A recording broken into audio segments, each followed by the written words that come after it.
돈에 속고 사랑에도 속아요. 아니, 믿었던 친구에게도 속습니다.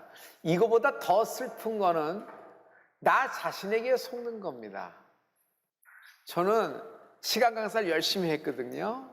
그래서 교수 임명이 나오면은 나도 도전하리라 막 전략도 짜고 막 준비도 많이 했습니다. 그런데 임용이 발표가 된 거예요. 응서를 해야 돼서 다 준비하고 이제 잘 됐습니다. 그리고 거기에 응시하기 직전에 유력한 자를 찾아갔어요. 그래서 그에게 제가 이번에 하려고 하는데 어떨까요? 하고 문의하면서 이렇게 정보도 듣고 이렇게 가르침을 받으려고 했는데 거기서 깜짝 놀랄 소식을 들었던 거예요. 아니, 기수도 그렇고 논문 숫자도 그렇고 모든 경력도 그렇고 나보다 월등히 뛰어난 그 사람이 이번에 응시를 한다는 거예요.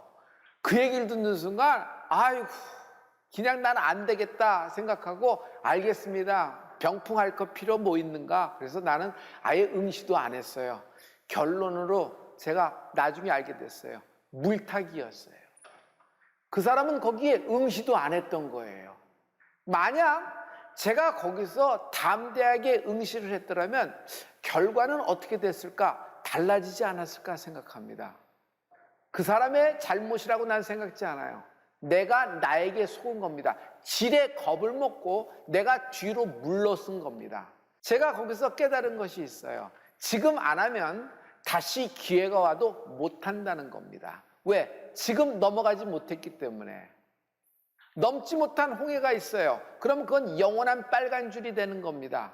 제가 모세하고 이스라엘 백성에게 참 박수를 보내고 담고 싶은 점은요, 홍해 앞에서도 기도하는 거예요.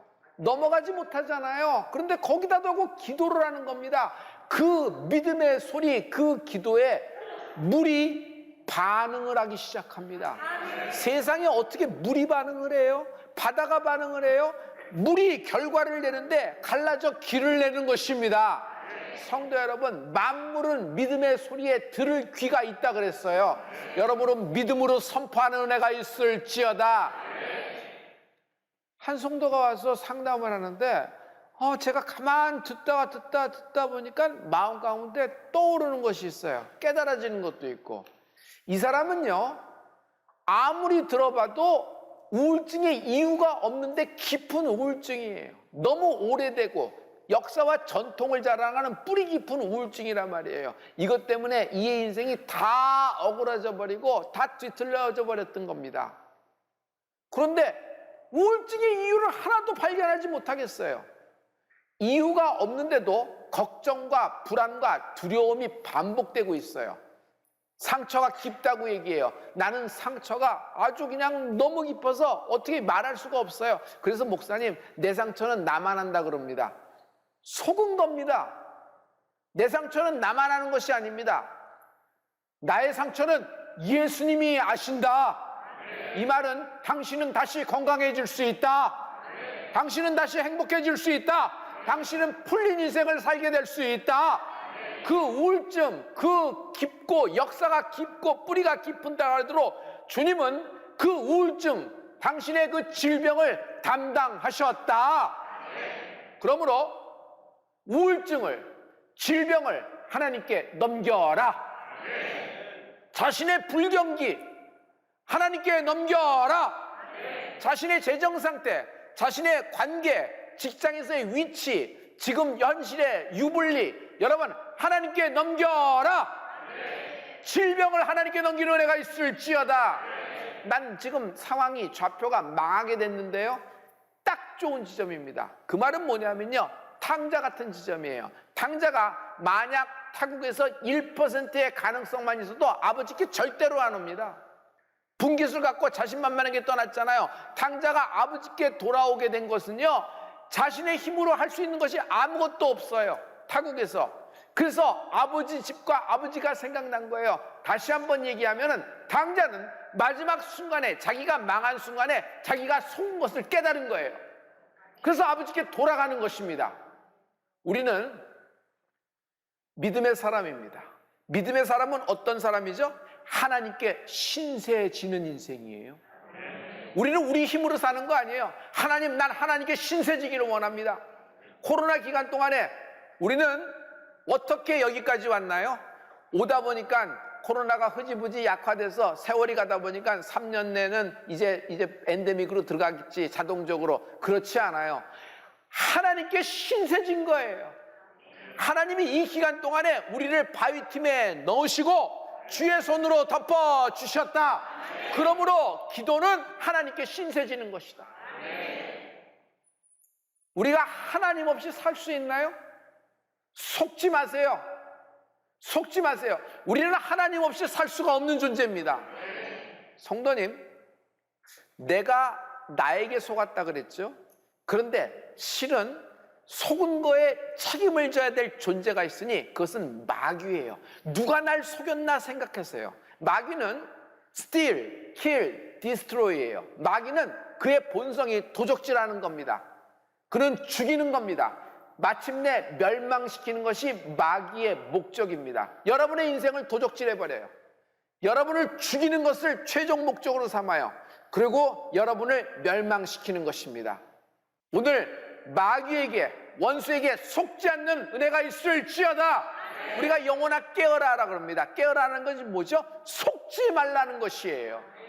미련한 다섯 처녀의 비극이 있죠. 미련한 다섯 처녀는 속은 겁니다. 충분하다. 신랑이 올 때까지 내가 갖고 있는 기름으로 충분히 불을 밝힐 수가 있다. 충분하다. 내가 내 힘으로 살아갈 수 있다. 충분하다. 생각한 것이 속은 것이에요. 야고보서 1장 16절에 하나님은 정확하게 본론만 말씀하고 있어요. 다 같이 내 사랑하는 형제들아 속지 말라. 속지 않는 은혜가 있을지어다. 영적인 분별력이 있다는 건 뭘 분별한다는 얘기죠? 속지 말라. 지옥은 누가 가는 곳이에요? 속은 사람이 가는 곳이에요. 이 세상에 인생이 한 번뿐이지 죽은 후에 누가 알겠어? 천국과 지옥 있다면 있고 없다면 없고 그냥 상상 속에 있는 거 아니야? 속은 사람들이 가는 곳이에요. 그동안 내가 감쪽같이 속았네. 왜 내가 이렇게 속았지? 너무 억울해. 내가 속았구나. 깨달은 사람들이 있어요. 이 깨달은 사람들이 하는 것을 회개라 그래요. 회개는 깨달은 사람이 주여 내가 속았습니다 라고 얘기하는 거예요. 저주가 뭐죠? 저주는 한마디로 마귀에게 속은 것을 저주라 그래요.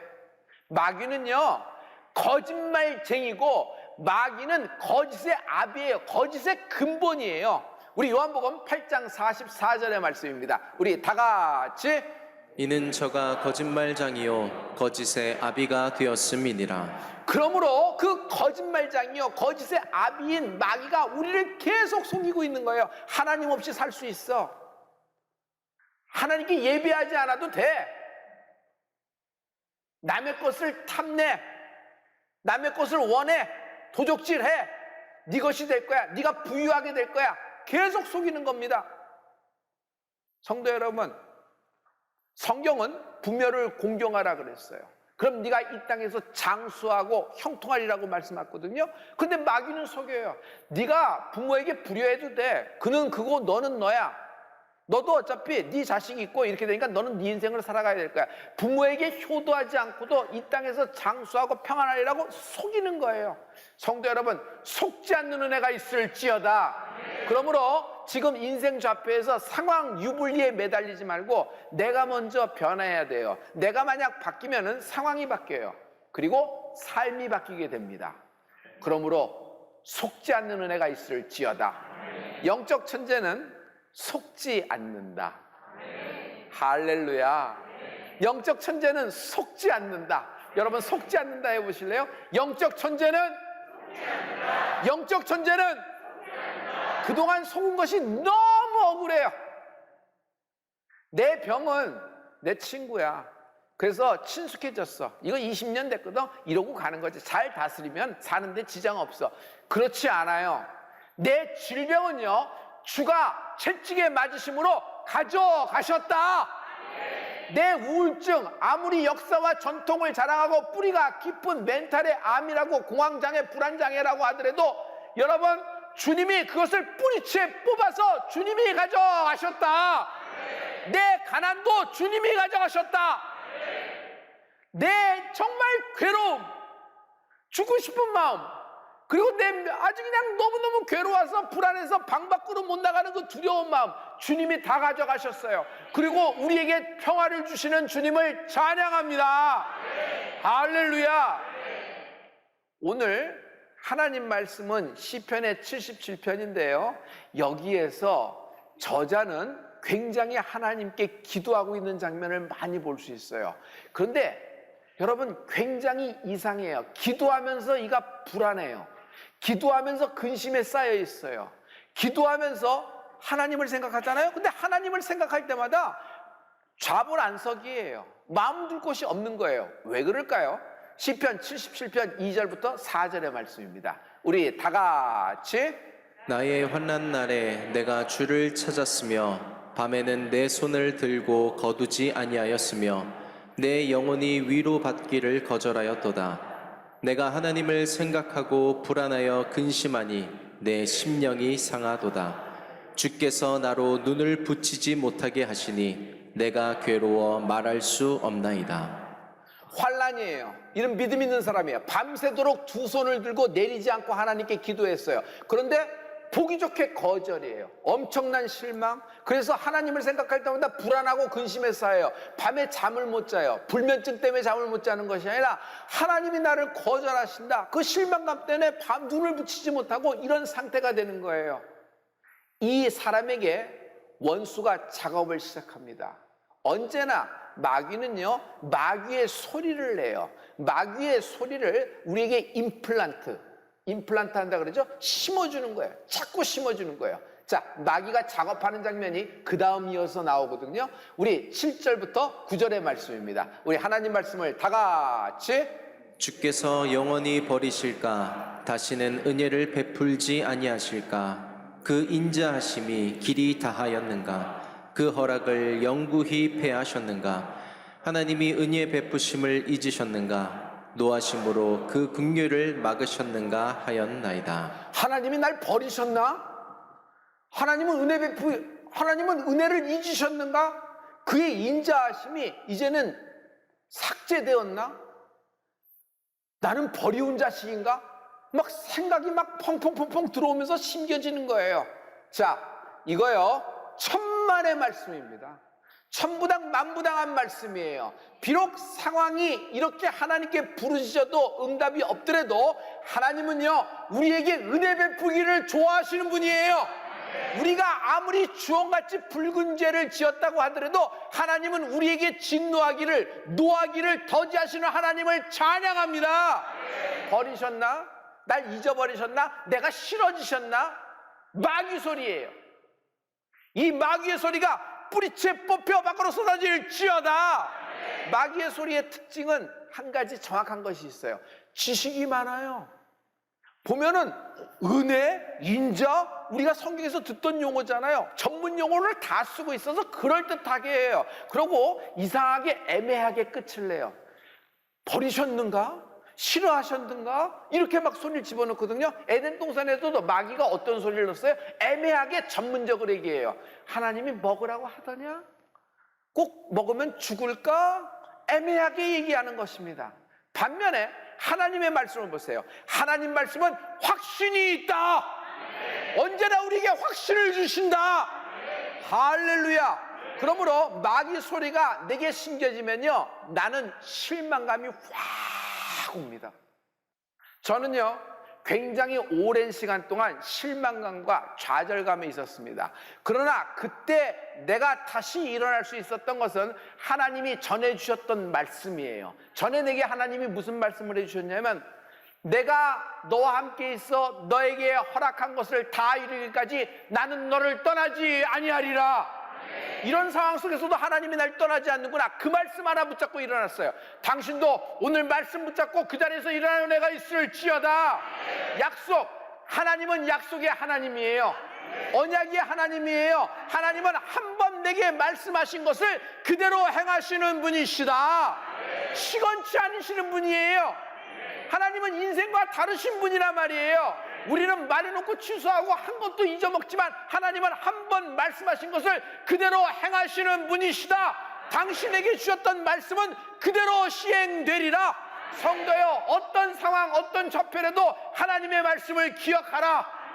마귀에게 속지 말라. 하나님은 당신의 인생을 소중히 여기신다.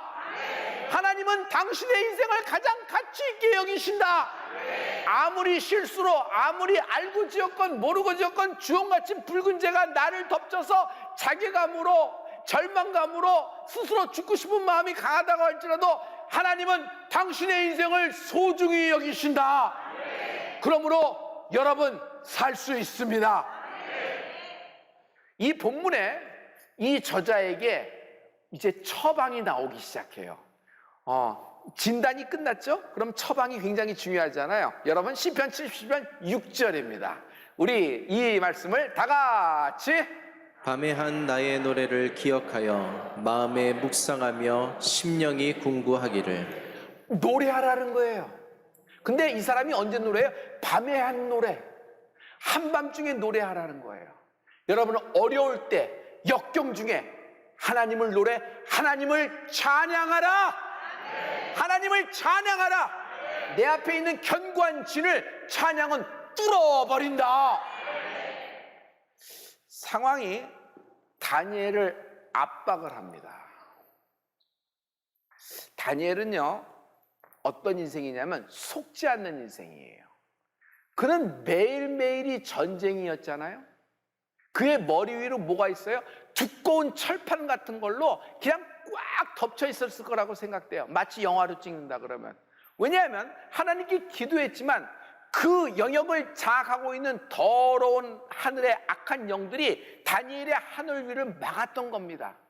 그러나 다니엘은 속지 않았어요. 비록 아무리 울부짖어도 하나님의 응답이 없어도 21일 동안 기도했다 그랬죠? 여러분 다니엘에게 21일이라는 것은 우리에게 21년과 마찬가지일 거라고 생각해요. 왜냐하면 하루 1시간, 하루 1분 1초가 기도하는 동안에 여러분 자기는 죽는 거예요. 그래서 오늘 기도가 마지막일지, 내일 내가 사자굴에 들어갈지, 내가 목이 달아날지 모르는 상황에서 계속 연결해서 기도했잖아요. 다니엘은 속지 않았던 것이에요. 그러므로 매일매일 다니엘은 속지 않고 전쟁을 치렀다. 기도 전쟁, 인생은 전쟁입니다. 보이지 않는 더러운 마귀의 존재를 박살내는 견고한지를 뚫어버리는 힘이 기도에 있는 것입니다. 할렐루야! 이것을 뚫고서 결국 하늘의 그 천군 천사가 하나님의 응답을 갖고 다니엘에게 딱 도착하는 날이 21일이 되는 것입니다. 그러므로 모든 환난은 끝이 있다. 반드시 하나님은 견고한 진을 뚫어버리실 것이다. 할렐루야!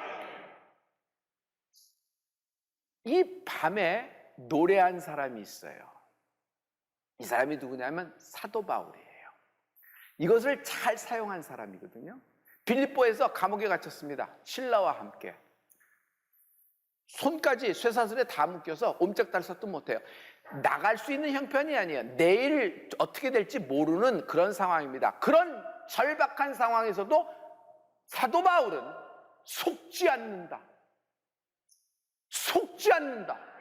이게 소중한 거예요. 속지 않으니까 그가 뭐예요? 거기서 절망과 실망감으로 한숨 푹푹 쉬고 땅 꺼지고 밑에 보고 있는 것이 아니라 사도 바울은 그 감옥에서 한밤중에 하나님을 찬양하기를 시작하는 것입니다. 그 찬양에 땅이 진동을 하고 옥문이 열리고 쇠사슬이 풀리고 심지어 그의 찬양 소리에 그 감동에 자기를 같이 있었던 죄수와 간수까지도 세례를 받고 구원을 얻게 되는 역사가 있게 되는 것입니다. 그러므로 성도 여러분, 환난 중에 어려운 중에 속지 않고 하나님을 찬양하는 은혜가 있을지어다. 아브라함이 속지 않아요. 떠났죠. 출발했습니다. 그런데 떠나자마자 뭐가 생겼냐면 피부치라고 달랑 하나 데리고 온 조카 롯스가 생이별을 하게 됐어요. 갈라쓰게 됐어요. 아브라함이 이제 축복을 받아서 아무리 부자가 되고 거부가 된들 물려줄 자식이 무자한데 무슨 희망이 있겠어요. 거기서 엄청난 실망감이 있었을 겁니다. 그러나 아브라함은 그 실망의 자리에서 하나님의 축복의 메시지를 받는 거예요. 할렐루야.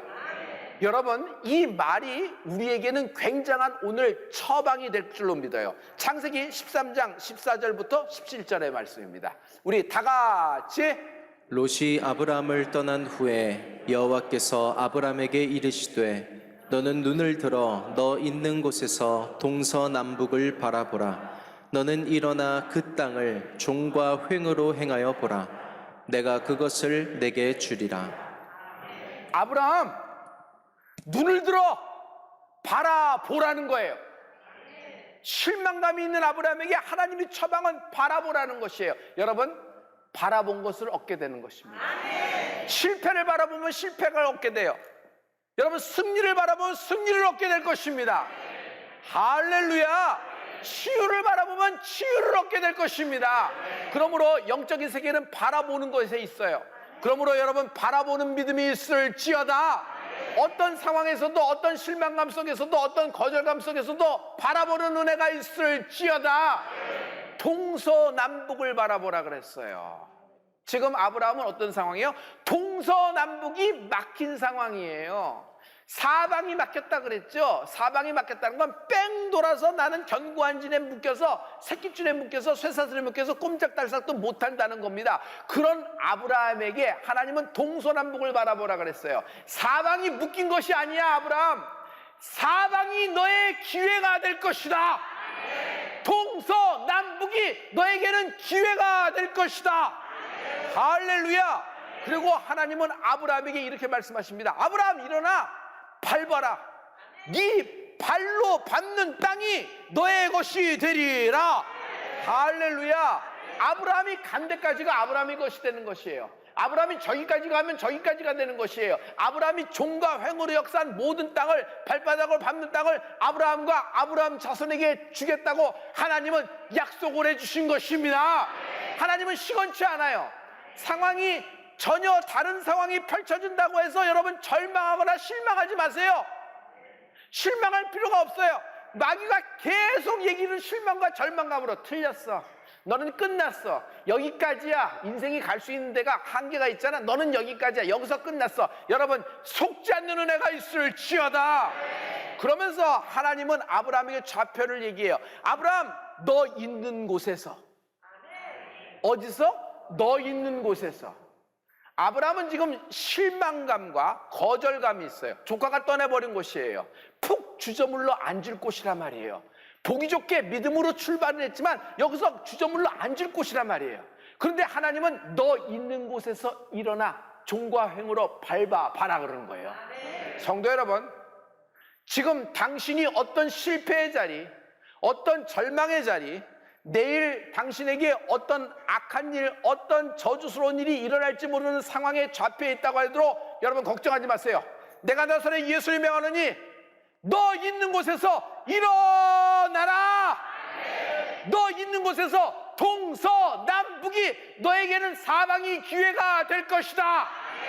할렐루야. 우리는 하나님께 신세지는 사람이에요. 여러분, 하나님은 언제나 날 거절하지 않으신다. 내 인생을 소중하게 여기시고 내 인생을 가장 가치 있게 여기신다. 그래서 내 인생을 소중하게 여기서 하나님은 주의 보혈을 흘려주셨다. 우리는 하나님께 신세지는 사람입니다. 하나님은 나를 고독하게 무관심 속에 내버려 두지 않아요. 하나님은 나를 고아와 같이 버려두지 않으신다 그랬어요. 언제나 지금 이 순간 나하고 함께하고 계십니다. 오순절 마가다락방에서 120문도가 여러분 하나님으로부터 성령이 임했습니다. 자, 예수님의 승천을 받던 사람은 대략적으로 한 500명이라고 예상을 하고 있어요. 나머지 380명은 어디 간 거죠? 현대백화점 무슨 백화점이나 무슨 어떤 중요 이렇게 코엑스나 이쪽에서 전기 세일할 때 거기 갔던 건가요? 속은 것이다. 이게 기가 막힌 장면이에요. 어렸을 때부터 이 장면을 보고 이 사람들은 어디 갔을까 생각했거든요. 아니, 승천을 눈앞에서 봤어요. 예수님의 승천, 부활하신 예수님이 승천하는 걸 본 거예요. 그러면서 승천하시면서 마지막 말씀이 약속하신 성령이 임할 때까지 예루살렘에서 기다리라 그랬거든요. 그 약속의 말씀을 다 받은 겁니다. 그것을 뻔히 보고도 380명은 제 길로 갔습니다. 왜 그럴까요? 속은 거예요. 보기 좋게 당한 거예요. 마귀 소리에 속은 거예요. 120문도는 속지 않은 거예요. 그 소리를 잘라버리고 하나님의 음성을 쫓아간 것이에요. 그 결과 120문도에게 성령이 임하십니다. 할렐루야. 오늘 하나님은 당신에게 성령을 역사하실 것입니다. 오늘 당신은 성령 하나님을 체험하게 될 것입니다. 마지막 때는 힘으로도 안 되고 능으로도 안 됩니다. 오직 성령의 힘으로 너 있는 곳에서 일어나라.